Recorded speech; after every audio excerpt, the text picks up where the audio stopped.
time to recharge, and then we just go for the second blow, right? So it doesn't really matter what's on that piece of paper, right? It could be anything, because I mean, all it is a pause, and pause is over in that sense, right?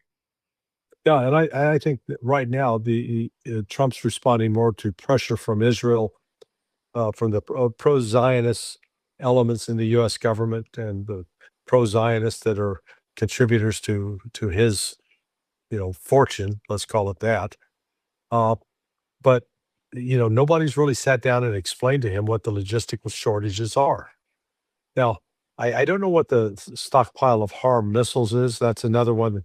HARM can be attached to drones and to planes and can fire.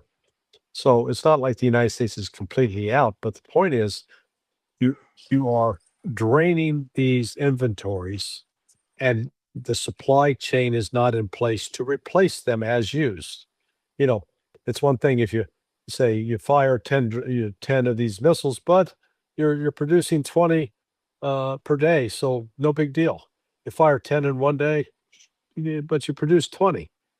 What's happening is they're firing 8 or 10 per day, and they can only produce maybe 8 per month.